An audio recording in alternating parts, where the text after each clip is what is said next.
कहते हैं तलवार का दिया हुआ घाव भर जाता है, लेकिन जुबान का दिया हुआ घाव कभी नहीं भरता। लेकिन ये बात भला हमारे नेताओं को कौन समझाए।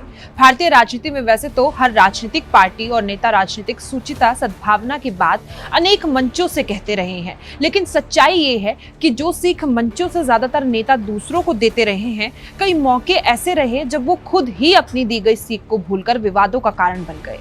ऐसा ही हमेशा अपने विवादित बोल के लिए चर्चा में रहने वाले अकबरुद्दीन ओवैसी एक बार फिर से चर्चा में आ गए हैं और इस बार भी उन्होंने चर्चा में रहने का कारण उनके द्वारा दिया गया बयान है। हाल ही में अकबरुद्दीन ओवैसी ने कहा कि चाहे रेड्डी हो या बाबू हो या राव हो, हमें सबसे काम करवाने का जादू आता है। जब अकबर ओवैसी बोलते हैं तो जैसा सपेरा बीन बजे तो सब नाचने लगते हैं। बस यही नहीं रुके, हाल ही में अकबरुद्दीन ओवैसी ने कहा कि चाहे रेड्डी हो या बाबू हो या राव हो, हमें सबसे काम करवाने का जादू आता है। जब अकबर ओवैसी बोलते हैं तो जैसा सपेरा बीन बजाने लगता है, सब नाचते हैं, तो ऐसा प्रतीत होता है। वो यही नहीं रुके, उन्होंने आगे ये भी कहा कि अकबर असेंबली में खड़ा हो जाता है तो अच्छो अच्छो की बोलती बंद हो जाती है। सिर्फ असेंबली में नहीं, अगर अकबर जवाब देने लगेंगे तो सबको खामोश कर देंगे, चाहे वो चाय वाले हो या गांधी।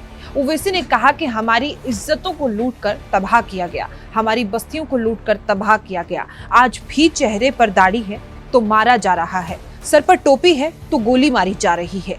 एक हफ्ते पहले ही कांग्रेस पर दिया गया विवादित बयान पिछले हफ्ते ही अकबरुद्दीन ओवैसी ने कहा था, कांग्रेस के लोग कहते हैं कि हम महाराष्ट्र से आए हैं और हम बीजेपी की बी टीम है। मैं कांग्रेस के गुलामों से पूछता हूं कि तुम्हारी अम्मा कहां से आई है। इतना ही नहीं, रेवंत रेड्डी भी पहले आरएसएस कार्यकर्ताओं के रूप में काम करते थे। इसके बाद उन्होंने तेलुगु देशम पार्टी में काम किया, अब वो कांग्रेस के साथ काम कर रहे हैं।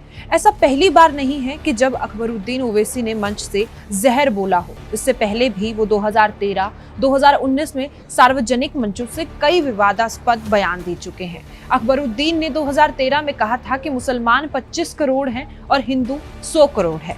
15 मिनट के लिए पुलिस हटा दो, देख लेंगे किसमें कितना दम है। मतलब साफ है कि देश के विकास की दृष्टि में कितने ही दावे किए जाते हैं और कितनी ही बातें लोकतंत्र या उसकी रक्षा के लिए कही जाती है, लेकिन सच्चाई यही है कि चाहे वो ओवैसी हो या फिर कोई भी राजनीतिक पार्टी, चुनावी मौसम देखते ही ये राजनीतिक लोग अपने ही विचारों को दत्त बताते हुए वोटों की दौड़ में लग जाते हैं। इस खबर पर आपकी क्या राय है, कमेंट बॉक्स में जाकर जरूर बताएं। फिलहाल खबरों में इतना ही, मुझे दीजिए इजाजत, नमस्कार।